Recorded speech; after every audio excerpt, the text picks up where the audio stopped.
meaningful manner. Whatever we learn, whatever we perceive from the environment, that may transfer into meaningful manner. Then coming to storage. Storage is the second stage in memory process. It refers putting the coded or transformed information into memory. Storage refers to maintenance of stored information in memory over time. Retrieval is the third stage in memory process. It refers gaining access to stored information when it is needed. It is related to recovering the fact of information from storage. Retrieval refers to pulling out information from memory which was encoded and from stored. Then types of memory. Even in our day-to-day life, different situations demand different durations of memory. Psychologists classify memory into three types. Sensory memory, that is information from the environment is first enters into sensory memory. It contains all the information from the environment through our sense organs. It decays over a time period of fraction, that is a second. During this time, the brain is receiving signals from multiple sensory signals, which include what you see, smell, and hear. With all the stimulation, your brain is able to attend to and target most of the aspects you want to focus on. Unfortunately, sensory memory starts to decline as a person ages. Types of sensory memory are iconic memory. This is associated with things that you see. The brighter the image, the longer it stays in your iconic memory. Then echoic memory is associated with sound and hearing. Example, the ability to listen a song and recognize it. Then haptic memory is related to your sense of touch. Example, when you feel a raindrop on your skin, your haptic memory records the sensation. Then olfactory memory is associated with smell. For example, when you smell a candle and it reminds you a peaceful feeling. So your olfactory memory is at play. Then gustatory memory associated with taste, and it has close relationship with the olfactory memory. Then short-term memory. The information which enters from sensory memory to short-term memory is readily accessible. Short-term memory is also temporary memory. Without rehearsal, information in short-term store will be forgotten over a period of a few seconds. That is approximately 20 to 30 seconds. For example, where you parked your car this morning and what you had for lunch yesterday, these kind of experiences. Then coming to long-term memory. Information from short-term memory enters into long-term memory. Conscious efforts such as rehearsal help to store a lot of information in long-term memory. Long-term memory is also called a permanent memory. Long-term memory can be divided as episodic and semantic memory. Episodic memory is related with autobiographical events, that is experience of an individual, and semantic memory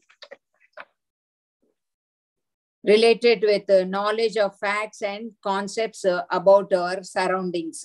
For example, long-term memory is recollecting of an important day, the past, like the early birthday, graduation, wedding, etc., and work skills you learned in your first job out of school. These all are long-term memory. Then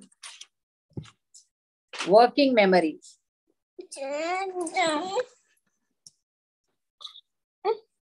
Working memory plays an important role in learning and processing of information. Working memory is closely related with thinking, reasoning, problem solving, decision making, etc., which are known as higher level abilities of the mind. The ability to work with information is known as working memory. The conscious processing of information can be termed as working memory. It is related to the information which we are thinking and making decisions on it, and ignoring other unrelated information to a specific goal. Working memory gives us an advantage to work with attention and concentration and reach various goals in our day-to-day life. And working memory can be considered as our brain conductor. The main functions or working memory are prioritization and processing of information. It allows ignoring the irrelevant information and working or concentrating on the relevant information while doing a task like emails, Facebook updates, WhatsApp, and other phone messages. Then it helps us to hold on to information, and it allows us to work on certain information. Then examples for this working memory is keeping a person's address in mind while being given directions.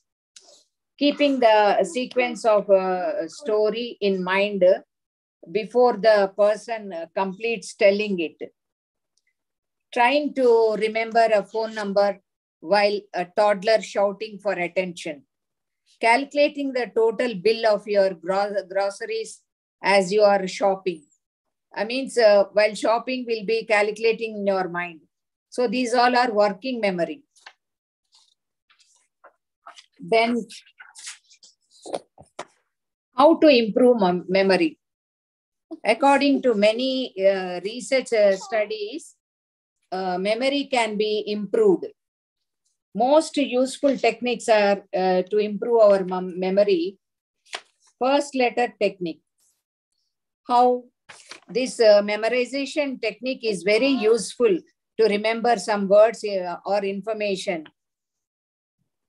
Example, if you want to remember these colors of our rainbow. So in that colors names violet, indigo, blue, green, yellow, orange, and red. So those words, first letters, V, I, B, G, Y, O, R. If you remember these 5 letters, according to those letters, you can memorize the all 7 colors of the rainbow. Then chunking. This memorization technique involves breaking down information into small parts or chunks and then storing them to long-term memory. Then lossy method. Linking random information to some objects and creating visual images helps to remember is better. This method is very useful to remember items in a serial order. Then deep level processing. Processing of information in terms of meaning helps for better memory. Deep level of processing involves framing and answering various types of questions like what, who, where, when, why, how, etc. So, to the information to be remembered, we can answer these types of questions. When we focus our attention on meaning and interrelationship on various components of information, that it helps for deep processing and stronger memory. Managing of interference. Avoiding interference help for better memory. Means interference can be avoided by not studying similar materials in a sequence and taking sufficient rest or breaks during study sessions. Then practice. Many people say practice makes perfect. So practice is an effective tool to improve your memory. Then proper diet, sleep, physical exercises, positive and mental attitudes like games and activities like meditation, yoga and all helps you for better memory. You get stress and insufficient sleep, lack of proper diet and exercise, etc. troubles your memory power. Meditation is the best medicine for stress relief, to improve your memory and for good appetite and sufficient sleep.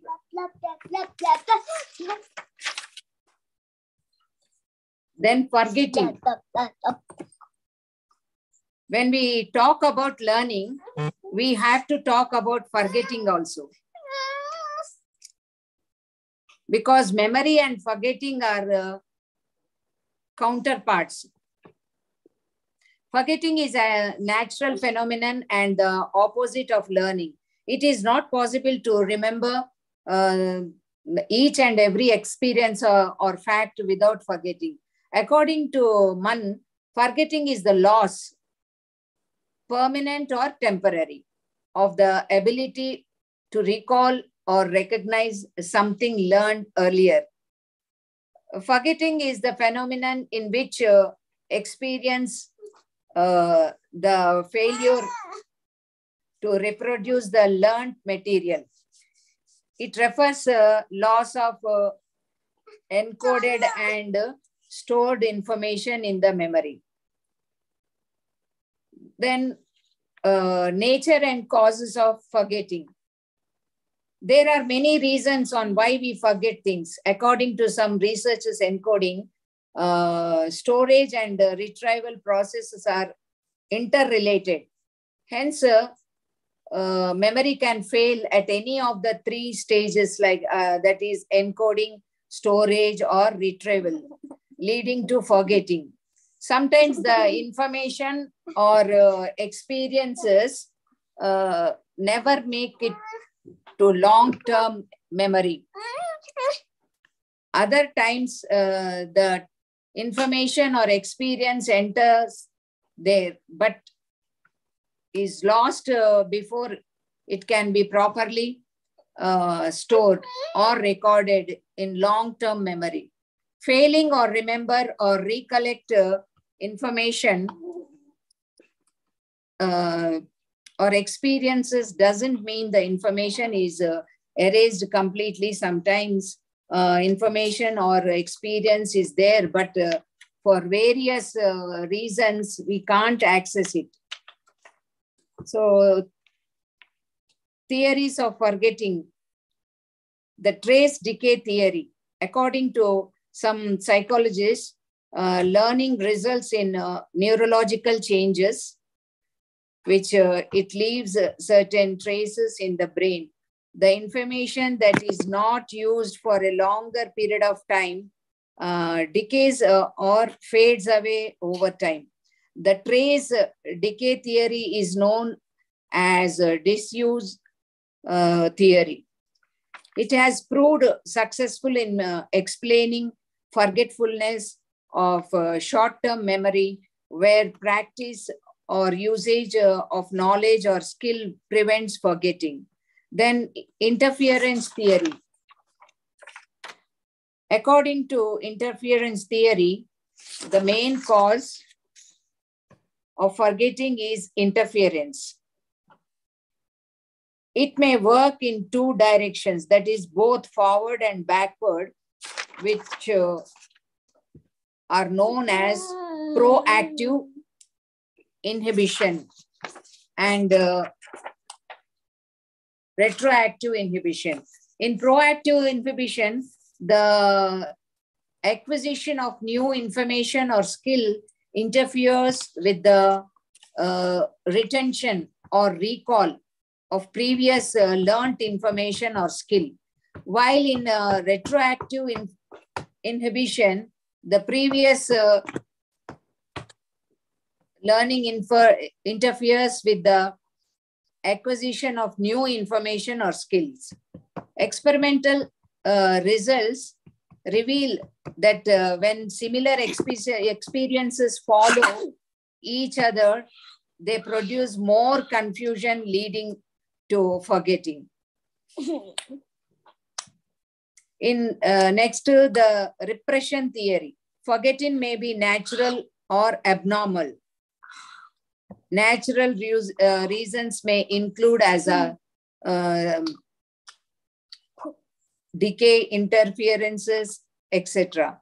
In abnormal forgetting, like repression or intentionally tries to forget experiences which one does not want to remember.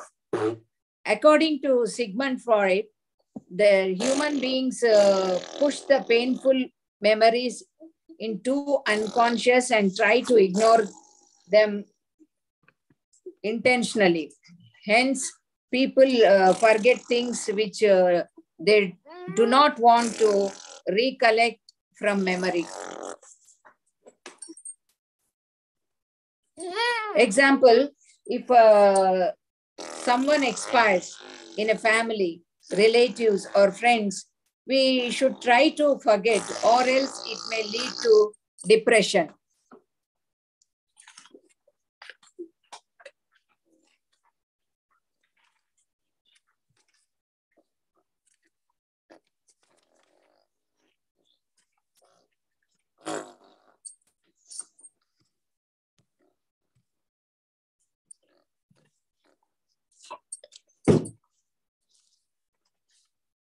Next,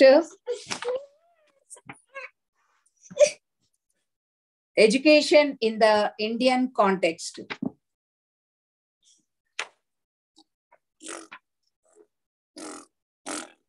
Curriculum and diversity. The process of education starts with the curriculum. Curriculum is the plan and education is the product. The quality of education depends on the quality of curriculum implemented in the institutions. India is a multilingual and a multi-religious country. Peoples from different race, region, religion, caste, creed, cultural backgrounds attend school to acquire knowledge. Through curriculum, children learn attitudes, aptitudes, interests, perceptions, skills, and competencies. In today's highly competitive world, students face various academic problems, including exam stress, disinterest in attending classes, and the inability to understand a subject. Academic stress involves mental distress regarding anticipated academic challenges or failure, or even the fear of possibility of academic failure. Academic stresses show themselves in many aspects in the students' environment, at school, home, in their peer relations, and even in their neighborhood. Students are more likely to face situations that require them to make changes and adopt their behavior to assigned readings. Studying for test, relationships, meeting deadlines are some of the things that cause a person to experience stress. The word educator means something which is imposed from outside, which in turn means external growth of the child through various activities and providing various experiences in the form of curricular, co-curricular, and extracurricular activities in the educational institutions.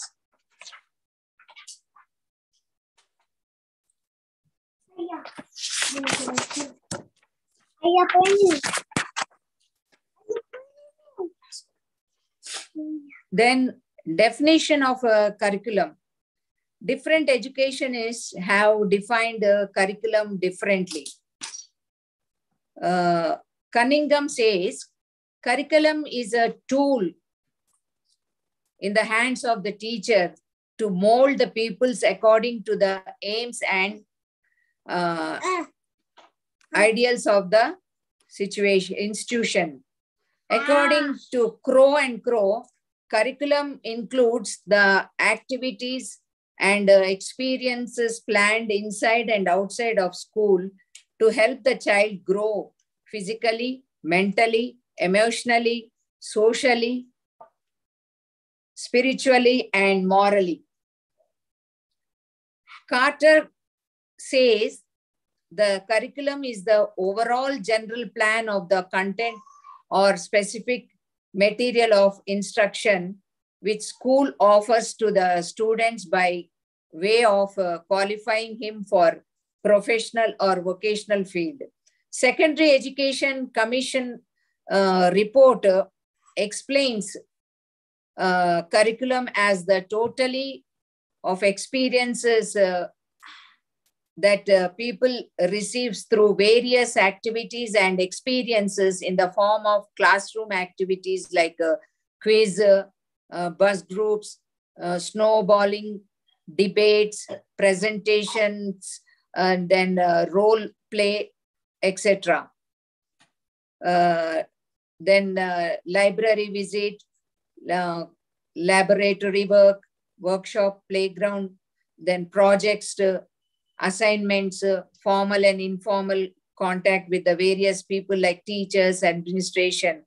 Not simply the subjects taught in school, but curriculum means the total life of the school is curriculum, which enables them to evolve into a balanced personality. From the different definitions, we can conclude that curriculum refers to a program of studies, course material, objectives, curricular content, extracurricular and co-curricular activities. The guidance provide interpersonal relationship between the teacher and taught. Students and teachers understand syllabus as a list of lessons in the textbook. It consists of what is to be taught and examined. The syllabus may be defined as a detailed description of the content of a course of instruction. After understanding the meaning of the curriculum, let us see the difference between the syllabus and the curriculum.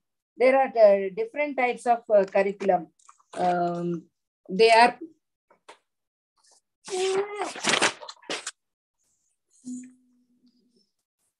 They have given here that they have given the table curriculum and syllabus. It is curriculum is a Latin word and syllabus is a Greek word. The scope of curriculum is wide.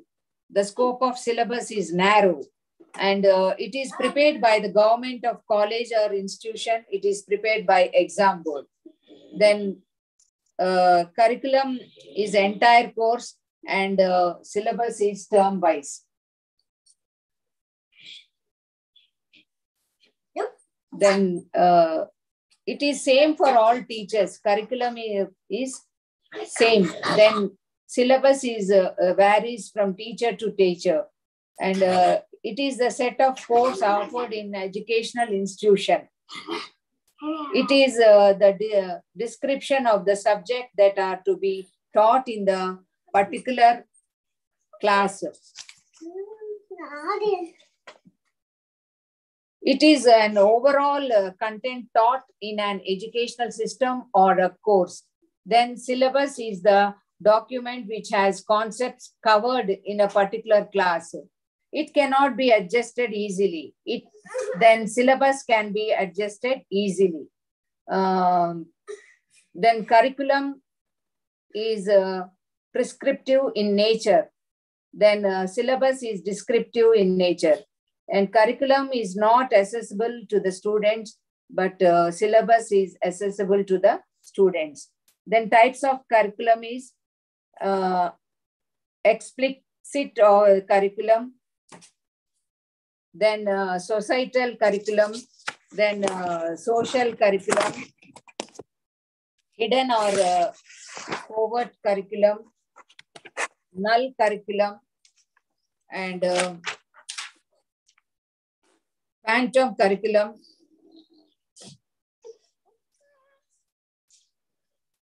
concomitant curriculum, rhetorical curriculum, the curriculum in use, then internal curriculum, and also electronic curriculum.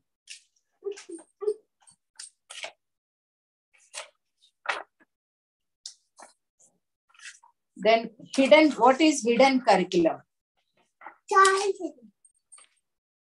In this hidden curriculum, begins early in a child's education. Students learn to form opinions and ideas about their environment and their classmates. Example, children learn appropriate ways to act at school, meaning what's going to make them popular with teachers and students. They also learn what is expected of them. For example, many students pick up on the fact that year-end test scores are what really matter. Example,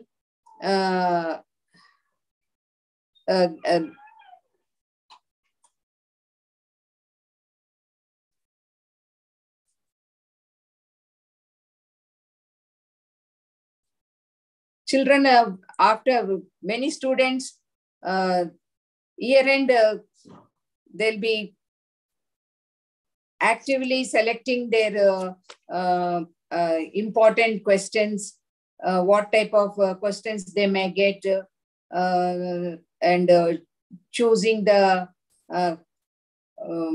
selected points and sitting with the peer groups and studying these all. And these types of attitudes and ideas are not taught to any formal way, but kids absorb them, internalize them through natural observation and participation in classroom and social activities.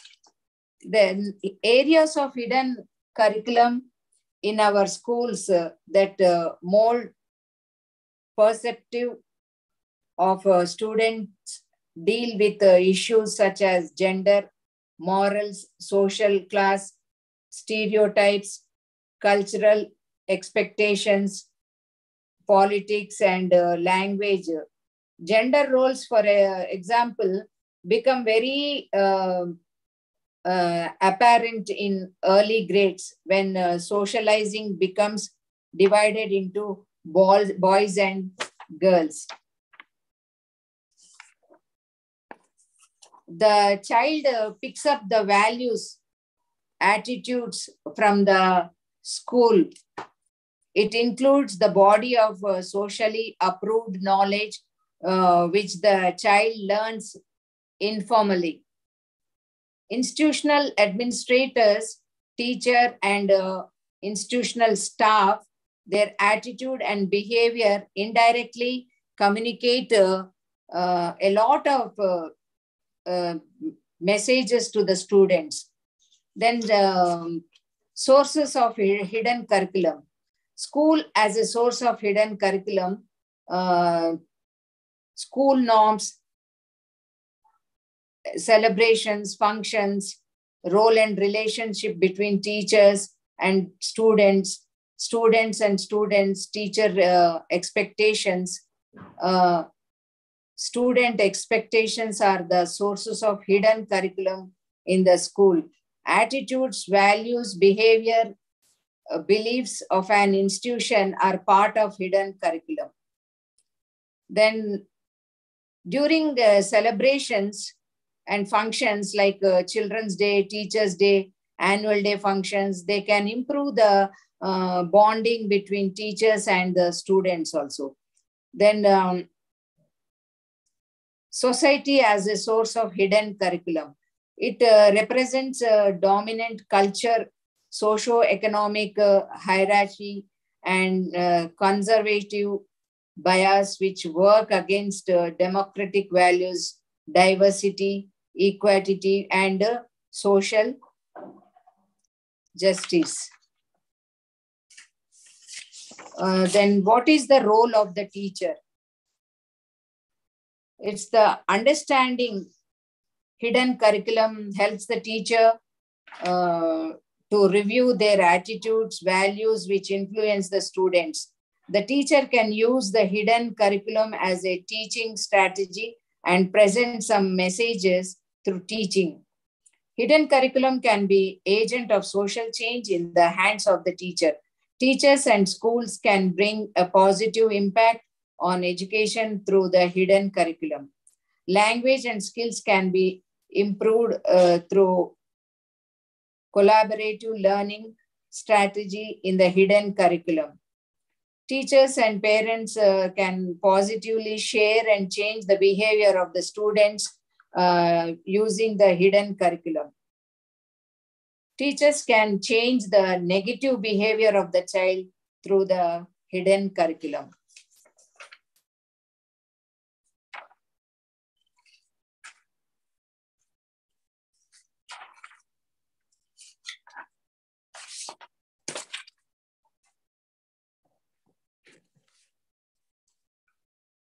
The next unit, stress and anxiety in schools.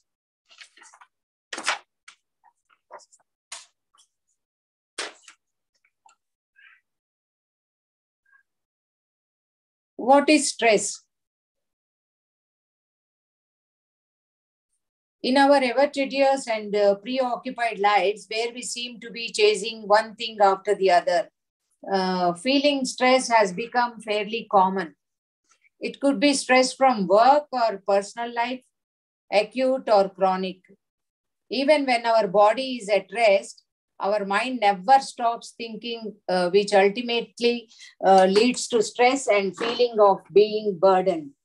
Stress is very subjective. It may be temporary in nature due to a certain phase you are going through, and your body returns to the normal state once it passes. But if it prolongs, stress can lead to some serious elements like depression, heart trouble, or even high blood pressure, and many other health issues. So stress is the way human beings react both physically and mentally to changes, events, and situations in their lives. What is stress? People say, I am so stressed. How often have you heard someone say that? How many times have you felt stress yourself? No matter who you are or how you live, the pressure of everyday life can have an impact on your well-being. Stress is a fact of life. But what is stress? Is it always harmful, or can it also lead you forward on your life journey? You could say there is good and bad stress. Good stress can be managed. It stimulates and helps you to achieve balance in all the responsibility for your life. You can handle good stress, but bad stress may cause you to feel out of control. It can make you break out in a cold sweat. It can make your heart beat furiously. It scares you and makes you feel sick inside. Bad stress is dangerous. It can harm your health and happiness too. Everyone feels stress differently. What is stressful to you may not concern someone the same, because no two people respond exactly the same way to a situation. How do you know when stress is helpful or harmful?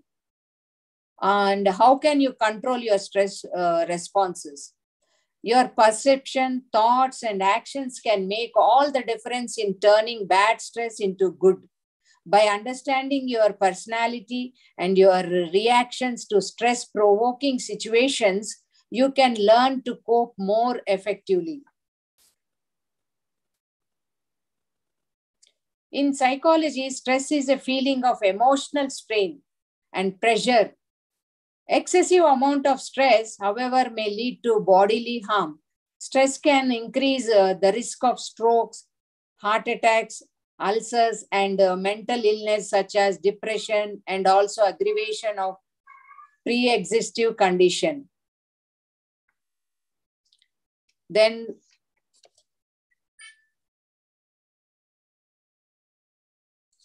coming, the stress is the way human beings react physically and mentally. So next is anxiety. So what is anxiety?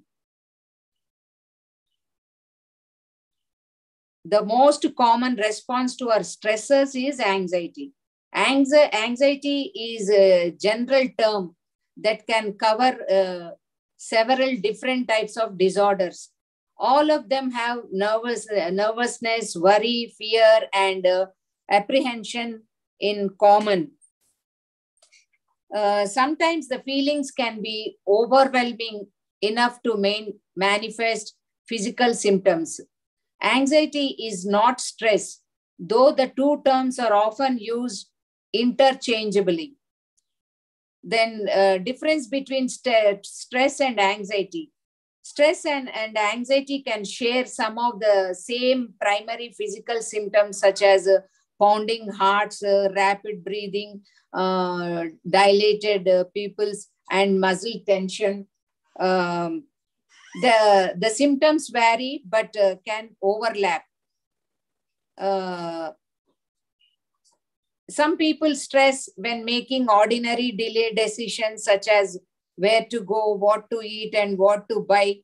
And other people thrive and can be highly productive when driven by these pressures. Stress is a reaction to something that is happening. Anxiety is concern about something that may or may not happen in the future. Here in page number 140, physical and psychological symptoms they have given. So these all are because of stress and anxiety. Many health issues occur due to the stress and anxiety. So that may affect your, this stress and anxiety may affect your respiratory system, digestive system, and excretory systems, muscular system, and many. So, for example, I'll give you one example. In a Neelafore hospital, one child was suffering with a breathing problem. Means she used to breathe very harder. So she was suffering a lot. So they brought her to the hospital. They admitted in hospital for 3 days. They had all blood test, screening, scannings, everywhere, everything was done. But nothing was there in that reports. All are normal. So when, as a psychologist, they sent to me. So after counseling, what I found that is, when the girl was in 6th class, her class teacher, a maths teacher, was beating her badly, and severe. That parents went and spoke with the management. After that, she didn't have that problem. She didn't have that problem. So,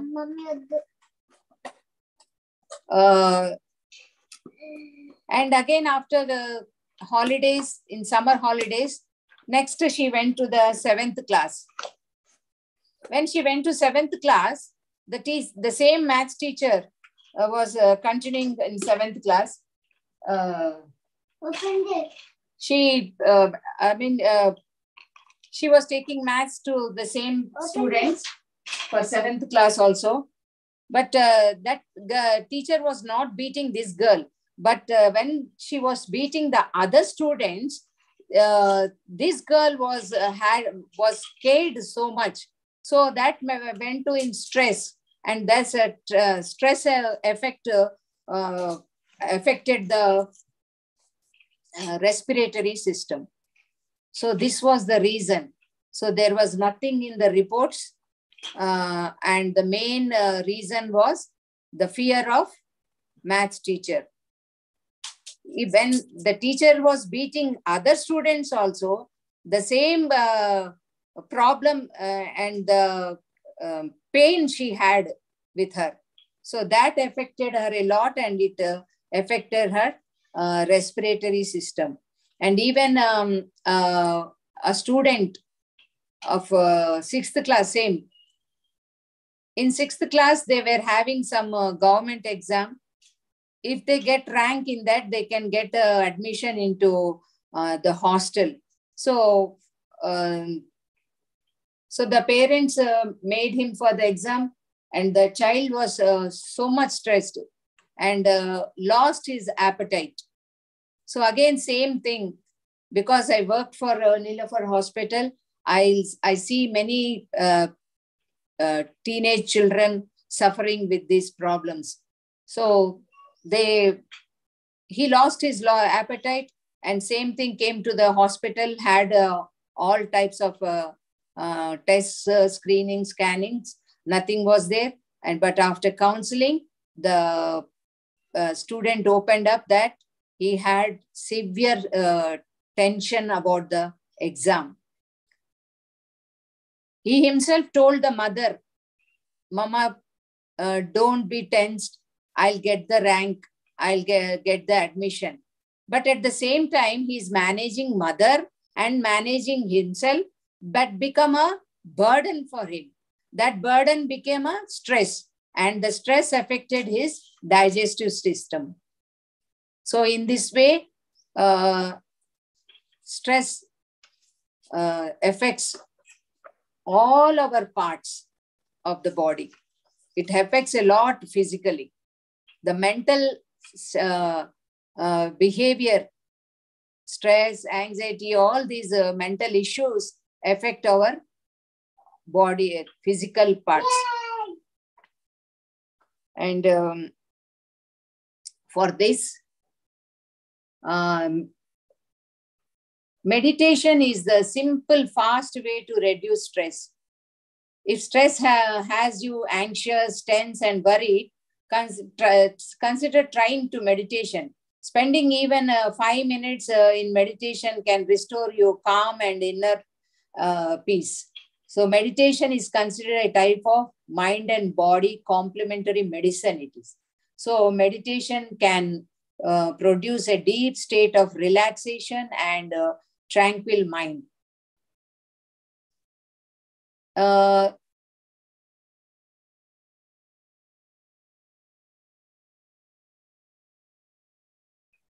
I would like to say that stress is very essential for every individual, but it should be like an alarm which wakes you up early in the morning. It should be like an indicator that guides you to follow the responsibility timetable. It should be like a driver that drives you to the destination of your life successful goals.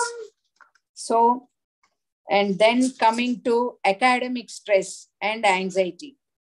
Different things cause stress in different people. Some of the students commonly cite as causes of stress includes examination. Just now I gave you the example of this examination tension, how it affected his digestion system, how he lost his appetite. So here they have given the nine examples and final last one, parents or problems at a home. Their parents quarreling, fighting, and drunken fathers makes mess. That disturbs the child a lot also. Too much of homework, then poor sleep schedule. Because of these tensions, they get the poor sleep also. Then next, factors that influence students' academic performance. Here the classroom environment, teacher support, certain characteristics of the students and their family, and then parents' high educational expectations. Today's life, many parents are expecting a lot from their children. Every parent wants every child to be a doctor, engineer, or something. And that expectations from the birth, they'll be giving pressure to the child. So they don't want the child's skills, their own knowledge, activities and all. The teachers, counselors, administrators and peers and all school setting can be a first line of defense for students in dealing with mental health concerns and to bring awareness to anxiety, stress, and educate helpful ways to cope stress and anxiety.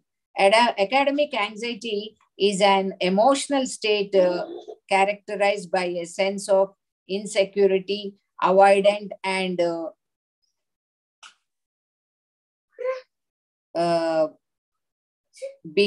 behaviors and worries about performance and evaluation settings. Overcoming academic stress and anxiety. For to overcome from the academic stress, they need to to-do list and to-do list. That means outline that set of tasks that you have to complete, and management plan means plan out your day minute by minute.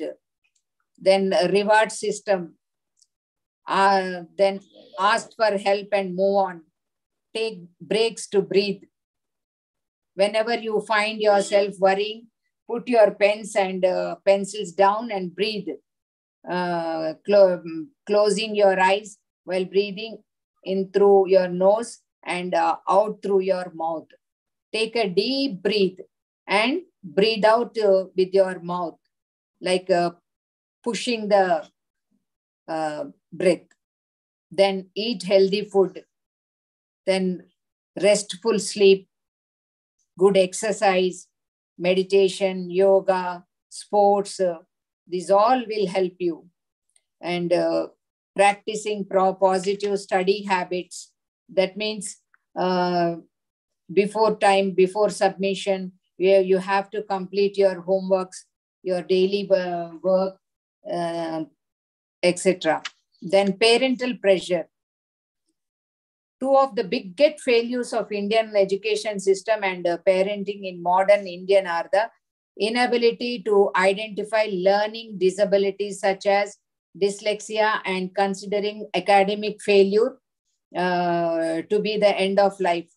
While some of the pressures on students and children may be attributed to the no-fail policy till class 8th, it is undeniable that a large amount of the pressure comes from parents.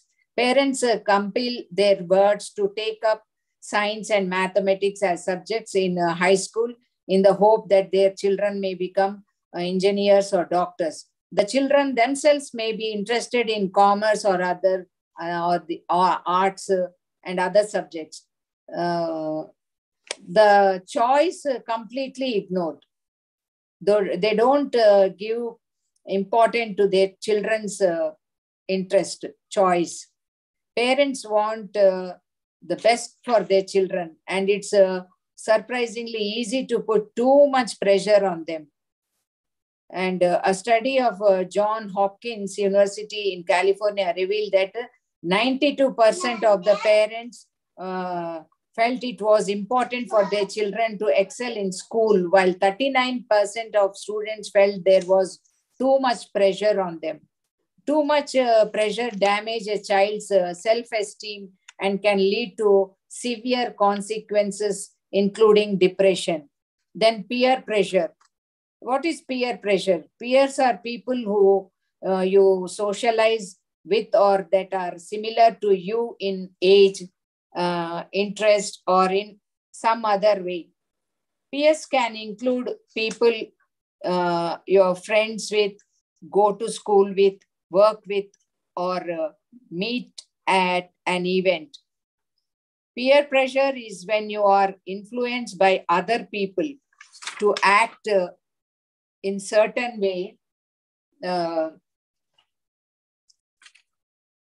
If you are with friends who are you doing something that you typically would not do, and they convince you to do it. So what they are doing, that is an example of peer pressure.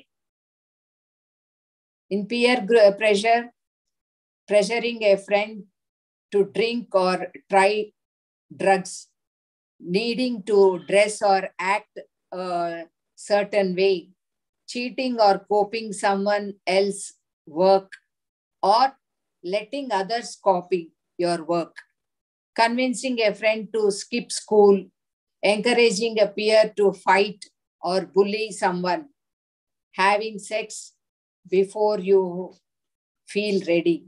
These all are peer pressures. So, why the peer pressures? The causes are a desire to fit in, low esteem, self-esteem, to avoid rejection and gain social acceptance, hormonal inconsistencies, then the consequences of being rejected by one's peers or embarrassment and shame, then lack of structure at home, then what is a vulnerable stage? Teenage is the most vulnerable stage. Teens with few boundaries or rules at home are far more susceptible to peer pressure than those with firm expectations and strict rules. Parents have surprisingly strong influence on teens. Parents who are involved in their children's lives give their children the confidence to stand up to their peers. So peer pressure and influence can be positive. For example, your child might be influenced to become more assertive, try new activities, or to get more involved with school. But it can be negative too. Some teenagers might choose to try things they normally wouldn't be interested in, like smoking or behaving in antisocial ways. Peer pressure and influence might result in children choosing the same clothes, hairstyle, or jewelry as their friends, and listening to the same music or watching the same TV as their friends, and changing the way they talk or the way the words they use, doing risky things or breaking rules. These all happens by peer groups.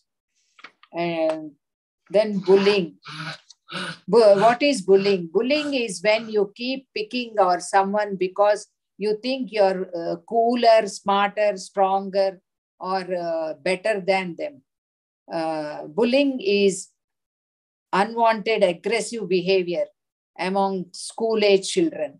It includes actions such as making threats, spreading rumors, attacking someone physically or verbally, and excluding someone from a group on purpose. Then bullying involves an imbalance of power between the bully and the victim, is intentionally harmful and occurs repetitively. Then who gets bullied? It is impossible to predict who will get bullied based on their age, sex, race, class, sexual orientation, national origin, or any other factors. Bullying occurs to people who, in all of these categories, and no one combination of traits can guarantee that a child will or will not be bullied. Then impacts of bullying. Bullying is a serious issue with serious impacts on victims, bullies, and bystanders, and both. Then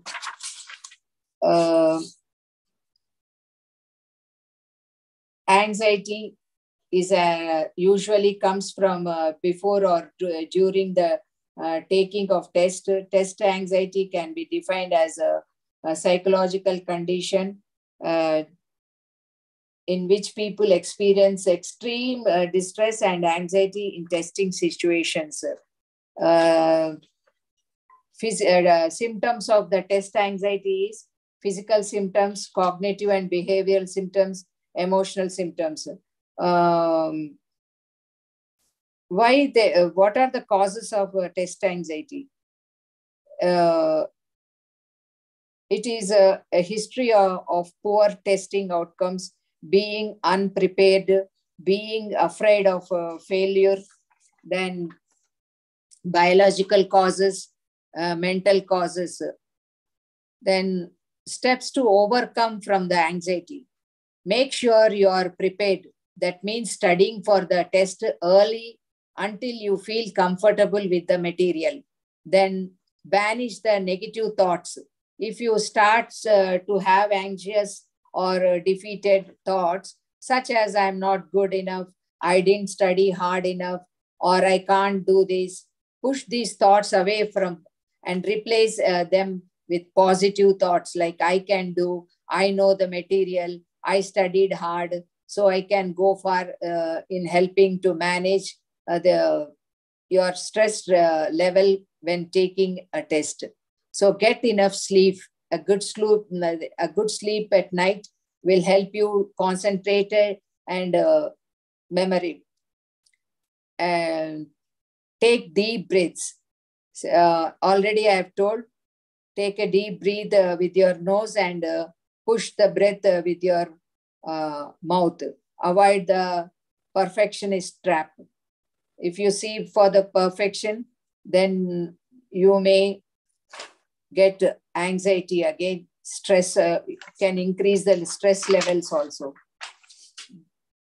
Then suicidal ideation.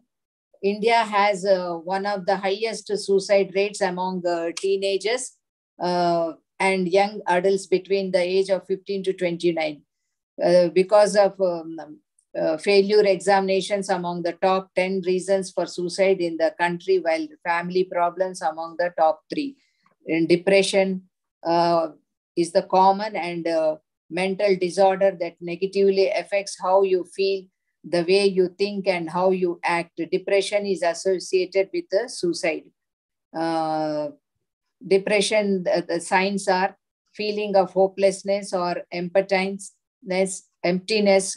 then lack of energy or fatigue, inability to feel pleasure or enjoyment, irritability, sleeping problems, either too much sleep or too little, eating more or less than usual.